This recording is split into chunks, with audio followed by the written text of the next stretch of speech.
வணக்கம் மக்களே. காத்து வாக்குல சேனல் சப்ஸ்கிரைபர்ஸ் அண்ட் நான் சப்ஸ்கிரைபர்ஸ் எல்லாத்துக்குமே என்னோட அன்பு வணக்கங்கள். இன்னைக்கு நம்ம என்ன சமைக்க போறோம் அப்படின்னா தண்டுக்கீரை தான் சமைக்க போறோம். இதை செங்கீரை அப்படின்னு கூட சொல்லுவாங்க.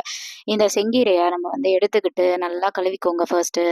ஸோ கழுவிட்டு நம்ம இந்த கீரையை கொஞ்சமா எடுத்து கையில் நம்ம கைக்கு எவ்வளோ போருமோ அவ்வளோ எடுத்துட்டு நம்ம குட்டி குட்டி குட்டியாக கட் பண்ணிடணும். அந்த முறத்தில் தெரியுது இல்லைங்களா, அந்த மாதிரி நல்லா குட்டி குட்டியாக கட் பண்ணிக்கோங்க. கட் பண்ண பின்னாடி ஒரு தவா ஒன்று வச்சு அந்த தவால நீங்கள் எண்ணெய் தேவையான அளவு ஊற்றிக்கோங்க. நிறையா எண்ணெய் ஆட் பண்ணாதீங்க, நிறையா எண்ணெய் உடம்புக்கு நல்லதில்லை. அடுத்தது கடுகு கொஞ்சமாக போட்டுட்டு அது பொரிஞ்சதுக்கு அப்புறமா நம்ம என்ன பண்ணோம் அப்படின்னா வெங்காயம் ஆட் பண்ணிக்கிறோம். பெரிய வெங்காயம் நான் 2 வெங்காயம் ஆட் பண்ணியிருக்கேன். சின்னது வெங்காயம் பெரிய வெங்காயத்துலேயே சின்னதாக இருக்கும் இல்லையா, அந்த வெங்காயம் 2 ஆட் பண்ணியிருக்கேன். ஸோ நீங்களும் உங்களுக்கு தேவையான அளவு வெங்காயம் ஆட் பண்ணிக்கலாம். நான் 2 கட்டு கீரைக்கு 2 வெங்காயம் மீடியம் சைஸில் ஆட் பண்ணியிருக்கேன். அடுத்தது வெங்காயம் கொஞ்சம் வதங்கணுங்க. வெங்காயம் வதங்கினதுக்கப்புறம் வரமிளகா போட்டுக்கலாம். வரமிளகா நான் ஒரு 3 ஆட் பண்ணியிருக்கேன். ஏன்னா எங்கள் மிளகாய் கொஞ்சம் காரமாக இருக்கும். ஸோ 3 ஆட் பண்ணியிருக்கேன். அடுத்தது கீரையை நல்லா கழுவிட்டு அந்த கீரையை நம்ம ஆட் பண்ணிக்கலாம். ஓகேங்களா, கீரையை ஆட் பண்ணிட்டு கொஞ்சம் கொஞ்சமாக நம்ம கீரையை போட்டுட்டு அதுக்கப்புறமா நம்ம லைட்டாக வதக்கி விடணும். ஓகேங்களா, எப்பயுமே கீரையை கழுவாதீங்க, அரிஞ்சிட்டு கழுவாதீங்க, முன்னாடியே கழுவிடுங்க. ஏன்னா சத்து எல்லாமே நம்ம அரிஞ்சிட்டு கழுவுனோம்னா போயிடும். அதனால முன்னாடியே கழுவிடுங்க.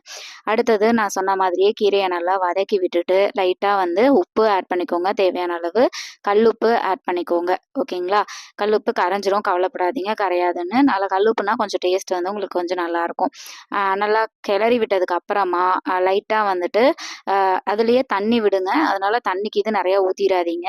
தண்ணி அதுலேயே பார்த்தீங்கன்னா விட்டுருக்கு. தண்ணியே நாங்கள் ஊற்றல, அதில் பார்த்தீங்கனாலே உங்களுக்கு தெரியும் தண்ணி விட்டுருக்கு. ஸோ அந்த தண்ணியே போதும். அதுக்கப்புறமா லைட்டாக கொஞ்சமாக சீரகம் போட்டிங்கன்னா அது கொஞ்சம் நல்லது, டேஸ்ட்டுமே கொஞ்சம் நல்லாயிருக்கும். ஸோ சீரகம் லைட்டாக ஆட் பண்ணிக்கோங்க.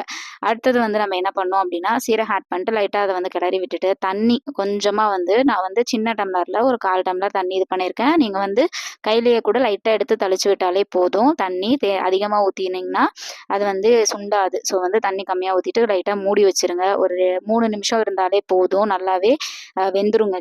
கீரை வேகாத பொருள் இல்லை, அதனால சீக்கிரமாகவே வெந்துடும். தண்டுன்றதுனால கொஞ்சம் டைம் கொடுக்கலாம். அடுத்தது தேங்காய் லைட்டாக துருவி அதையும் ஆட் பண்ணிக்கோங்க. என்னடா அது நடுவில் காமிக்கிறேன்னா அது கூழ். நான் சைடில் பசிக்குதேன்னு குடிச்சது. நான் சொன்ன மாதிரியே தேங்காயை துருவியாச்சு, அதை நம்ம ஆட் பண்ணியாச்சு.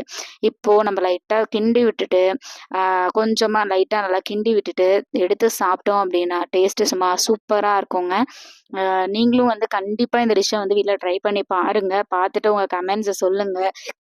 காத்து வாக்கில் சேனலுக்கு சப்ஸ்கிரைப் பண்ணலைன்னா சப்ஸ்கிரைப் பண்ணிடுங்க. ஓகேங்களா, அப்படியே பெல் ஐக்கானையும் கிளிக் பண்ணிடுங்க. அப்போ தான் நாங்கள் வீடியோஸ் போட்டால் உங்களுக்கு நோட்டிஃபிகேஷன் வரும். எங்கள் அம்மா கடைசியில் என்ன ஊற்றுறாங்கன்னு தானே பார்க்குறீங்க. நான் கொஞ்சம் தேங்காய் எண்ணெய் ஊற்றுவேன், ஏன்னா அதோட டேஸ்ட்டு சூப்பராக இருக்கும்னு சொல்லிட்டு எங்கள் அம்மா கடைசியாக தேங்காய் எண்ணெய் 1 ஸ்பூன் ஊற்றுனாங்க.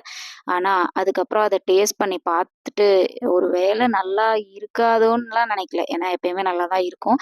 ஸோ கீரை உங்களுக்கு சத்தான பொருள். பேச்சுலர்ஸ் ட்ரை பண்ணி பாருங்கள், கமெண்ட் பண்ணுங்கள்.